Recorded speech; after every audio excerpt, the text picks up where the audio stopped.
Nako, kauna-una ang ambush interview nitong si Marcos Jr. Ngayong araw na kung saan ibinahagi niya sa mga media na masaya daw ho siya doon sa naging resulta nung ipinahain niyang impeachment sa House of Representatives. Anak ng tokwa, ang swerte niyo naman. Siya na nga nagpa-impeach sa sarili niya tapos gusto niyo ma-impeach pa siya. Ano kayo, siniswerte? Dito rin sa video na ito, papasadano natin ang interview nitong si Attorney Jing Paras dyan sa SMNI. Pero bago lahat ng yan, like at subscribe. Masaya na ho tayo yan sa mga gusto sumali sa ating community. Yung join button, nandyan lang ho sa baba. Rerekta na ho kagad tayo dito sa pinaka kauna-unahang ambush interview nitong si Marcos Jr. Nasa likod niya itong si Yorme Isko Moreno at ang anak ni Atienza, kung di tayo nagkakamali, ang Vice Mayor nitong si Yorme Isko. Game! Yeah, thank you. Thank you. Yeah.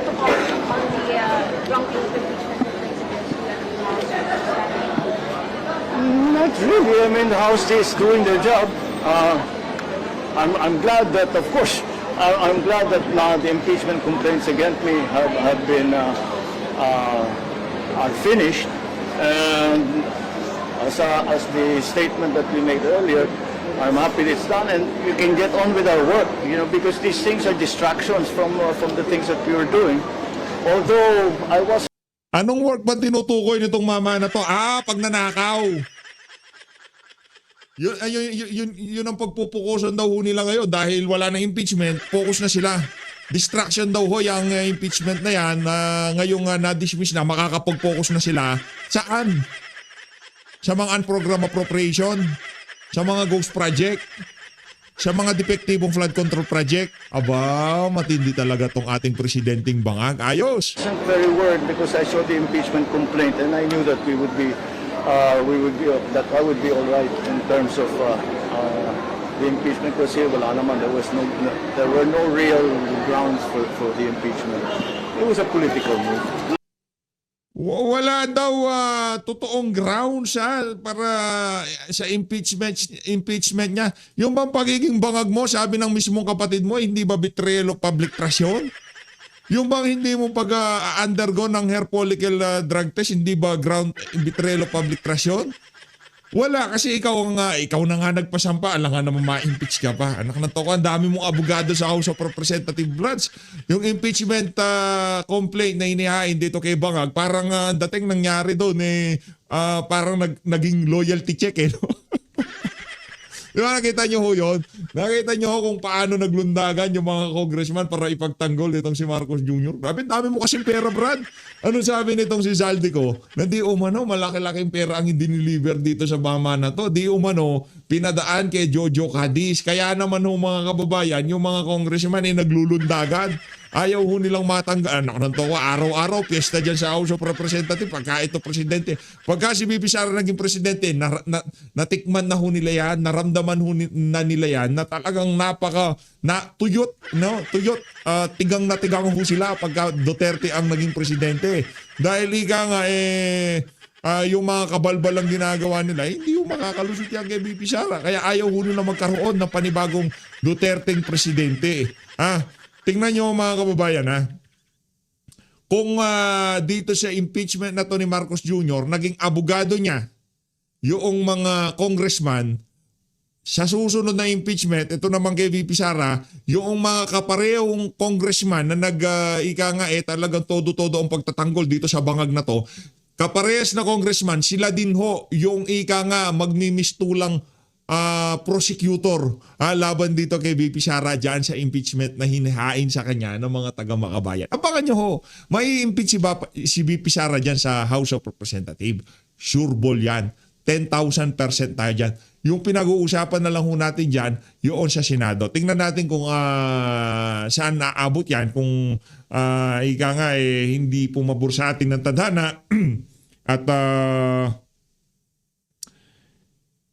hindi ho makalusot itong si VP Sara, wala ho tayong magagawa. Ano na lang natin, pagdasal na lang ho natin na mapagtagumpayan ho ni Vice President Sara Duterte itong huling hamon ho sa kanya na impeachment nga. Pagka nakalusot ho dito si VP Sara, sure ball na ho siya magiging presidente sa 2028. Mr. President, As usual. sorry. Kanina po, na-transmit na House Secretary General ang dalawang impeachment complaint laban kay Yes, Sara. yes. Ano po yung reaction ng partido? No, I have no reaction. Hindi ko trabaho yan. Trabaho ng Hindi ko trabaho yan. Pambira, di na. Oo nga pala, hindi mo trabaho magsampa kasi nasa executive ka. Pero sinong kumukumpas sa mga merong depression congressman na tumatrabaho kay BP Sara? Oh. ng house. O kaya mo Ay, sila napaka baduy pagka dinideny niya na alam naman na sambahin ng Pilipino na kumpas ng Malacanang ang dahilan kung bakit talagang gustong tanggalin itong si BP Sara. Di ba? Ang baduy, sir, alam namin. Kitang-kita ko sa mga eye bags nyo. Na talagang ayaw nyo maging presidente si BP Sara. At gagawin nyo lahat ng inyong makakaya para pigilan yaang pagkakapanalo niya sa 2020. Sure ball na yan. Huwag mo nang pigilan mo. trabaho. Then I'm sure they will handle it properly. So let's let them do their jobs. Thank you, Mr. All right. Thank you. Bago. Isa pa. Palakpakan yung mga ulo. Meron pa ba? Isa pa. Nakikita na natin ang naging na lumalabas na yung ating mga linagay para sa healthcare sector ng para sa ating mga kababayan. At we have begun already to feel the effects of the appropriations that are coming out of the 2026 DAA. Kaya it's a very happy day because we ground broke for the all of the sciences that are necessary for the healthcare. Ayun na nga mga kababayan, lilipat na ho tayo eh. Ano ho bang aasahan natin dito sa interview na to ni Marcos Jr. Natatawa lang ako dito kay Yorme. Tignan nyo naman, napakaseryoso niya. Sabi siguro nitong si Yorme, pag yung pakinggan to, bangag to, lakas ng tama nito, di ba? Bangag hindi sa atin nanggaling kasi kay Senator Amy Marcos na talagang mabigat-bigat ho ang bagahin nitong mama na to. Rekta ho tayo kay Attorney Jing Paras. Game. Ito nga pong impeachment complaints na inihain naman po laban kay Vice President Sara Duterte. Alam natin, Pebrero 6. Ngayon dapat sana, di ba, yung pagkakaalam ng nakararami na ating mga kababayan na po pwedeng matatapos yung 1-year bar rule kaugnay noong inihain na unang impeachment complaint laban sa kanya. Ang tanong, attorney, bakit po maaga? Nakikita ho ba ninyo walang problema po dito sa pag-file ng maagang impeachment complaint laban sa Vice Presidente kamakailan? Medyo komplikado yan kasi very specific yung desisyon ng ating Supreme Court, no? Doon sa desisyon nila noong July 2025, ni-specify ng Korte Suprema na February 6, saka yung malilift yung 1-year bar. Nagtataka ako bakit nag-file ang bayan muna ng impeachment lihis doon sa mandato ng Korte Suprema. At ini-interpret nila according to what they think. Alam mo, sa tinatawag nating statutory construction, what is clear is yun ang magpiprevail. The decision is not ambiguous eh. It's not subject to interpretation eh. So, magkakaroon ng problema yan. Pwedeng ma-question yan in the sense na it is filed within the 1-year bar rule pa rin yung period. So considered yan as barred yung complaint na yan. Kung mayroon man maghain ng question sa Supreme Court. Opo. Ang paliwanag po ng yung kampo po, yung grupo na naghain ng impeachment complaint laban kay Vice President Sara Duterte noong February 2, kung hindi ako nagkakamali, bago nga itong araw na ito, ay dahil po doon sa desisyon ng Supreme Court, itong latest po, kaugnay nga po doon sa motion for reconsideration na patungkol po sa depinasyon ng session days. So, ibig sabihin daw, ang paliwanag nila, dahil po sa bagong depinasyon ng session days, lumalabas na pwede nang mag-file ng ikalawang set ng complaints simula pa dapat noong Enero, yung January 16. At hindi na kailangang hintayin pa daw yung February 6, 2026. Dahil po dito sa salitang session days, attorney, pakipaliwanag po nito. Hindi mo pwedeng i-presume yan. Nako, Kasi hindi pa pwede yan. subject to ano din yan, scrutiny kung ano ang bilang, no? Siguro kung yun ang intensyon ng Supreme Court, then part of their final decision after junking the motion for reconsideration, they should have visited the decision which may nakalagay doon na February 6. Dapat binago din sana nila yon. Hindi nila ginalaw yon. So that prevails. Kasi i-interpret mo which one prevails over the other. Kung sarili nilang interpretation versus a very clear provision or specific hand-in ng Korte Suprema, medyo may issue tungkol dyan. Hindi klaro yan na dahil sa interpretation nila between session days and calendar days, they will already make a judgment versus the very clear decision of the Supreme Court. Di ba? Opo. So, para po sa inyo, ang dapat masunod yung unang desisyon ng Supreme Court patungkol dito, dahil dito sa ikalawang desisyon po nila, sabi naman malinaw din na pinagtibay nila yung naging unang desisyon nila. Pero hindi po malinaw Yes. doon sa motion for reconsideration na desisyon po nila na inihain po ng House of Representatives na nakaspecific na binago na nila yung unang desisyon nilang February 6 na mas maaga dapat kayong mag-file ng impeachment complaint laban sa isang opisyal. Hindi po binago eh. Pinatibay pa nga yung unang desisyon eh. Pinatibay pa. Opo. Kasi kung binago nila, di dapat ginrant yung motion for reconsideration. Hindi nga binago. Opo. Dininay nga yung motion for reconsideration eh.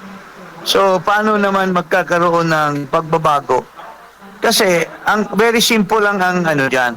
If the intent of the Supreme Court by comparing the session days versus calendar days, kung yun ang intent, and then dapat sana the Supreme Court mismo would have also changed the February 6 statement nila. Hindi nila ginalaw yun. So that should prevail over any other interpretation, di ba? Opo. When it is clear and unambiguous, that should prevail over any other interpretation. So, well, pagsamantala, hindi muna yan issue. Kasi wala pang nag-raise. Pero, once that will be raised in the Supreme Court on the ground that the filing on February 2 is defective in the sense that it's filed within the 1-year bar, may problema sila dyan. Malaking problema yan. Hindi valid yung pag-file, kung ibig sabihin. Opo. Para po sa mga ilang kongresista at yung mga complainant po nito, hindi po malinaw po para sa kanila. Baga confusing po yung naging latest decision ng Supreme Court. Sa inyong paningin, attorney, kayo rin ho ba ay confusing din po ba itong naging desisyon, itong desisyon ng Supreme Court patungkol doon sa motion for reconsideration? Yung mga ayaw kasi ng decision, siyempre, guguluhin nila yan, sabihin nila confusing. Pero, very clear and unambiguous. Opo. Yung decision, walang pagbabago doon sa July 25. So, babalik din yan sa Korte Suprema. Sino bang makapag-clarify niyan? Kasi sila yung nag-interpret eh. E di babalik din sa Korte Suprema yung issue na yan. Once there is 1 or 2 or 3 people that will raise this issue in the Supreme Court, that the filing on February 2 by the Bayan Muna is effective. It is contrary to the Supreme Court ruling that the one-year bar rule would only end on February 5 or 6. Yun ang very clear na ng Korte Suprema. Opo. Pero pwede kahit nag-desisyon ang Supreme Court, attorney, na final at immediately executory nga itong desisyon nila, maaari ho bang humingi ng kalinawan dito ang mga complainants, sa mga nagrereklamo patungkol nga po dito sa desisyon po ng Supreme Court? Magiging question dyan is the fact na tinanggap ng House of Representatives, tinanggap ng Secretary General, at kung ipo-forward man yan within 10 days to the Office of the Speaker, then it will be endorsed within 3 days to the... Pwedeng questionin na yan, na it violated the one-year bar. Ganon din ang mangyayari yan sa una. Because February 2 would mean that nasa one-year bar rule pa yung time na yan. Contrary to the February 6 na sinabi ng Korte Suprema. Opo. Attorney, ilan din po sa mga kongresista o mga... Yes po. Grave abuse of discretion ng House of Representatives yan for receiving a complaint and endorse it to the Committee on Justice. Opo. Pero kung gusto ng Kamara... May problema na naman ho ata yung impeachment na isinampa dito kay Vice President Sara Duterte. Parang nakakaamoy na naman ho tayo ng panibagong petition sa Korte Suprema dyan sa ginawang kapalpakan na naman na yan ng mga alagad na itong si Marco. Di na kayo natuto. Ano ba naman problema? Di ba? Ano ba naman problema kung sa Monday nyo isasampa? Di ba? Ganun lang naman ho yun. Hindi na pinapakahaba-haba pa nila yung proseso. Tapusin nyo ang one-year bar rule, siya maghain. Minadali nyo, hindi na naman kayo sumunod. Attorney, na malinawan lang doon sa session days and calendar days, pwede naman po nilang i-apela yan o hingin doon sa Supreme Court. Dapat pa ba? Habang wala pang nag-question dyan,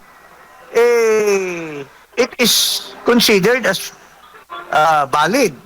Unless may mag-question na mali yung pagtanggap kasi nasa one-year bar rule pa ang February 2. Opo. Pero attorney, ano ho bang value o epekto nitong desisyon ng Supreme Court sa ating bansa? Lalo na po sa mga mambabata, sinasabi na parang binago ba? Kasi nga dahil sa desisyong ito, dahil sa aksyon na ito ng Supreme Court, ay magkakaroon po sila ng mga pagbabago sa kanilang mga rules. So, meron ho bang overreach na nangyari dito sa naging desisyon po ng Supreme Court? Well, nakakatawa nga yung sinasabi ni Defensor, yung Congressman Defensor, at itong sinatawag ng ating mga kababayan na Tuta Soto or School Buko Senator, naki-question nila yung Korte Suprema na desisyon. they should have looked at the Constitution that the final arbiter of the interpretation of the law is the Supreme Court. Wala yan sa function ng Senado, wala yan function ng congressman. It is the Supreme Court that is the supreme that interprets the law, the Constitution. So, paano na kaya kung i-questionin nila yan? Hindi na ang Supreme Court, Senado na o Congress na ang interpreter of the law. Hindi na yung Korte Suprema. That's usurpation of the power of the Supreme Court, which is provided for in the Constitution. Di ba? So, sinasabi nga nung defensor, ay wala daw pakialam ang Korte Suprema dahil they will create their own rules. O kung gusto nilang gumawa, kung ayaw nilang sundin yung Korte Suprema, pwede daw. That's a lot of stupidity going on in that kind of a statement. Di ba? Opo, humantong pa doon sa panukalang magkaroon ng tsa-tsa, attorney, dahil para upang ayusin nga itong impeachment process. Alam mo, galing yan kay Tuta Soto, yung statement na yan. I dare him. Dinidare ko nga at saka marami sa amin nagdidare sa kanya. Sige nga, subukan mo nga mag-amend ng Constitution kasi sa matagal ng panahon, ang Senado ay parating umaayaw sa mga proposal to amend the Constitution. Hindi lamang sa panahon dito ni Marcos, panahon ni Duterte, panahon ni Noynoy, ni GMA, even up to the time of Ramos, there were already attempts to amend the Constitution. Pero pagdating ng proposal ng House, umaayaw ang Senate kasi nagkakaroon ng question doon sa voting separately or voting as one. Gusto ng Senado, voting separately. Pero hindi pa klaro yung interpretation ng Constitution dyan. Hindi pa kasi na talakay ng Korte Suprema directly yung issue na yan. Kaya nga yung attempt sana nila ni Martin Romualdez na magkaroon ng pirma or proposed People's Initiative was precisely to address the issue of anong pangalan nito? Issue of whether it should be voting separately or voting as one. Yun ang issue diyan. So, yes po. Magkakaroon po tayo ng interpretation uli ng. So that's why I dare the Senate President, siya yung may idea ng sulong daw ang charter change. Sige nga, tingnan natin kasi pagka mawalan sila ng control, baka ma-abolish pa yung Senado kung magkaroon ng charter change. Maraming may gusto na i-abolish na yung Senado dahil the Senate, waste of money lang yan eh. Sila nga, nag-away-away parati eh. O ngayon, apektado yung issue, yung sa Blue Ribbon Committee, hindi tinanggap yung report ni Ping Lacson. Maraming umaangal doon. Tapos gumawa yung minority ng sarili nilang report. So, that means to say that ibig sabihin, pampagulo lang yung Senado sa bansa natin. So, if they will propose a charter change, I dare them. Sige nga, tingnan natin kung di ba ma-abolish yung Senado pagka nagkaroon na ng pagkakataon ang taong bayan na palitan yung ating saligang batas. Opo. Attorney, ipasa ko po kay Partner Admar para po sa mga karagdagang katanungan po sa inyo. Attorney, Yes po. Mayong buntag si Admar po ito. Isang tanong lamang po. Sakali pong umusad po ang inyo pong inihain kasama po ninyo mga kasamahan na impeachment complaint, no? Pangatlong impeachment complaint sana. Sa tingin nyo po, kung pagbabatayan yung unang dalawa na inilatag at tinalakay po sa House Committee on Justice, mas mabigat po ang inyo pong daladalang mga argumento at mga ebidensya po at mahihirapan ang mga kongresista dito na maibasura po ang inyong complaint. Tama po kayo, Admar. Kaso, feeling namin, this is our personal view on the matter, talagang deliberate yung hindi nila sa pagtanggap. No? Kasi, it seems na they anticipated na talagang pulido yung impeachment complaint namin. Yung sa amin nila Defensor, nila Topacio. So to us, it was a deliberate attempt to deny us of the filing ng aming complaint. At saka, with due respect, maski yung bayan muna, may laman naman din yung complaint nila, unlike doon sa De Jesus. Masyadong premature yung pagbasura. Kasi doon sa level ng tinatawag nating determination of substance, hindi pa dapat nililitis yun. Hindi pa dapat pinapa-explain or tinatanong kung anong basis ng charges. Kasi determination of substance only means na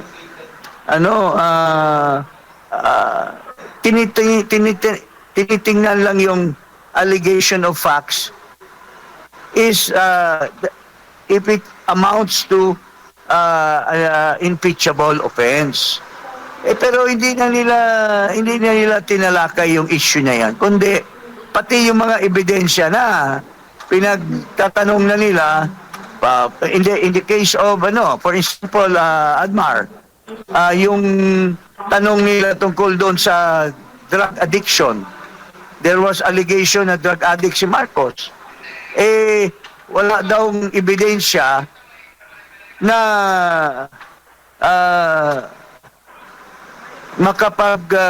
makapagsabi na yung pagka-drug addict ni Marcos may kinalaman sa manage niya ng ating bansa, ng ating gobyerno. Wala pa naman yung issue na yun. Ang issue lang, kung yung narration or allegation na may drug addiction si Marcos or lulun sa droga or nagtitake ng droga, iyan lang naman ang titingnan muna. Is there any allegation to that effect that will be tantamount to betrayal of public trust?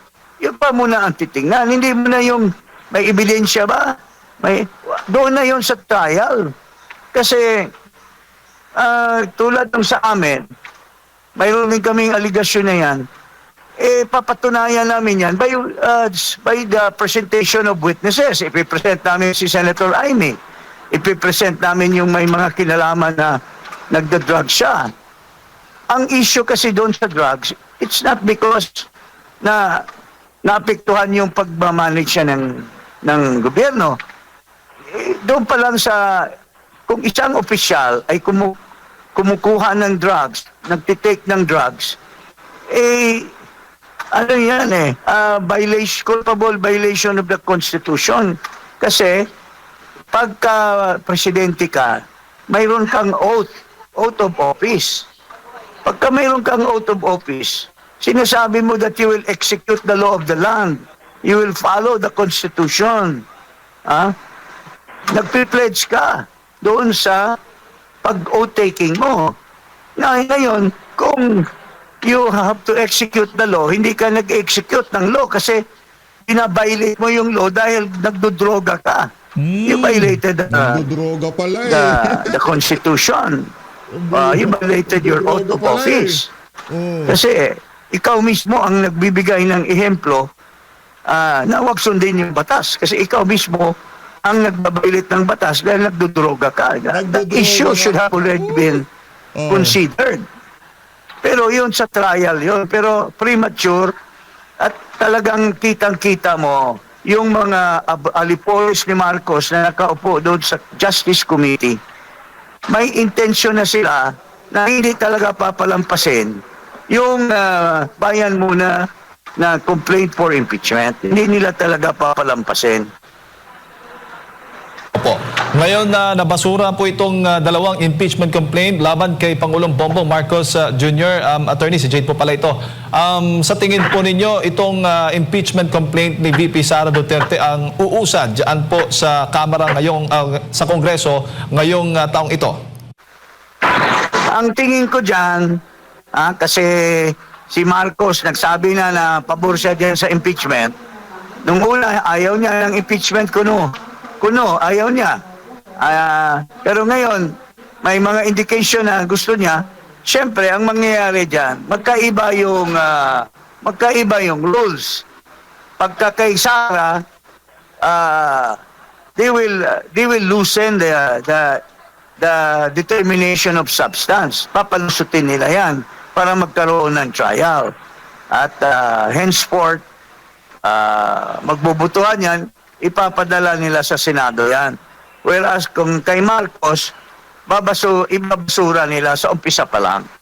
So, diyan natin makikita yung favoritism. Diyan natin makikita yung imbalance ng pag-treat ng impeachment by members of Congress. At kapag na-desisyonan ng Kamara at ipinasa nila sa Senado, sabi ng Senate President, forthwith at agad-agad ay sisimulan po yung impeachment proceedings laban kay Vice President. Si Iskol Bukol, nagpakita na ng kanyang bias. Kaya nga galit na galit siya sa Korte Suprema. Dahil hinigpitan daw yung rules on impeachment. Mahirapan na daw mag-impeach. Hindi naman siya nagbabasa eh. Yun ang problema. Nag-aabogado siya, hindi nga siya kumuha ng law subjects eh. Pero kung magsalita, akala mo talo pa yung mga abogado eh. So, yun ang problema ng ating mga opisyal sa ating bansa. Sa tingin po ninyo, Attorney, may kinalaman po ang impeachment proceeding o impeachment complaint laban kay Vice President Sara Duterte kaya't naudlot po yung mga umuugong na mga balitang may palit liderato dyan sa Senado? Well, I don't know if it is related, but siguro ang pinaka-reason talaga na nagkaroon ng palit ulo dyan sa Senado or palit leader, yung kabulastugan na ginagawa ng Blue Ribbon Committee. Maraming umangal.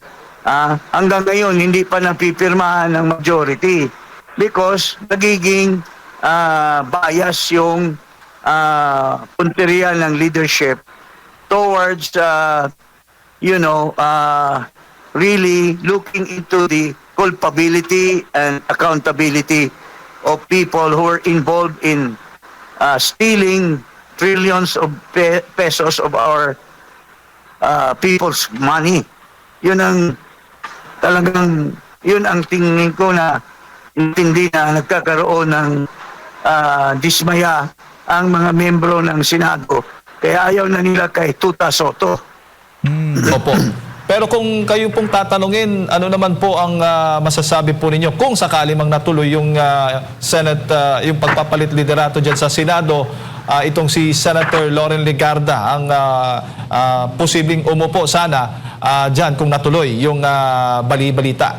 Well, maganda yon in the sense na magkakaroon ng pagbabago yung outlook ng Senate doon sa issue ng pag-iimbestiga ng Blue Ribbon Committee.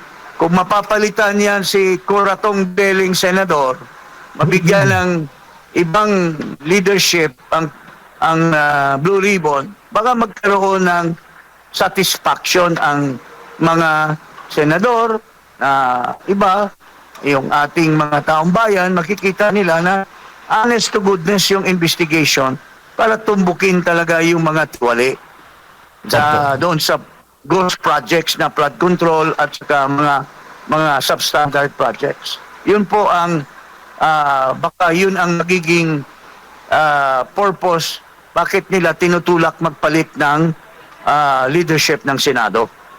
Opo. At ngayon, impeachment, politika ang naiisip at nababalita. Pero yung ginagawang investigasyon o mga sabit o mga dawit nga po nitong flood control anomaly, ano naman po yung masasabi po ninyo sa kahihinatnan nitong investigasyon po ng Senado at maging ng ICI pa? Ng ating pamahalaan mismo patungkol nga po dito sa malawakang katiwalian. Unang-una, without elaborating, I will just cite one instance na klarong-klaro na kabulastugan ni Coratong Baleling Senador. Yung nagpresenta siya ng 2 testigo, nakatakip yung muka, gusto nung tinuturo si Diskaya. Sabi ni Diskaya, baka pwede bang tanggalin yung kanilang takip? Ayaw ipatanggal. Tapos nung nagsabi na si Marcoleta, pwede ba akong magtanong doon sa 2 testigo na presenta ni Lacson na nagpuproba na yung 30 Tamarin Street na Forbes Park ay pag-aari ni Martin Romualdez. Imbis na pasagutin niya yung 2 witness, siyang sumagot. Nagiging pangatlong testigo siya. Kasi lahat ng mga tanong ni Marcoleta, siyang sumasagot. Parang naging katawa-tawa si Coratong Baleling Senator. Di ba? Kaya nga ikaw dapat ang chairman, pagbigyan mo yung mga ibang members ng Blue Ribbon Committee na magtanong kusa, pero ikaw ang sumasagot. Doon pa lang, klarong-klaro na walang kwenta talaga yung Blue Ribbon Committee investigation. So, by just looking at that, makukonclude mo na yung totality ay talagang muro-muro lang ni Lacson. Opo, lalo na't lumabas po yung leak document patungkol nga po dito sa draft report ng Senate Blue Ribbon Committee na kung saan ay ilang opisyal nga po ang mambabatas ang sasampahan ng kaso. Attorney, ano naman tingin po ninyo doon? So, yun pa lang, yung sinasite ko na kabulastugan, indication na yan na walang kakwenta-kwenta yung Blue Ribbon Committee report. Correct. Opo. Well, anyways, Attorney, siguro mensahe po ninyo muli sa ating Ayun na nga, dito na una tatapusin ng ating reaction video dyan sa mga punto de vista na yan. Itong si Kong Jing Paras. So always, maraming salamat po sa pag-support sa Page Update. Mag-iingat po kayo lahat. Mahal natin Pilipinas.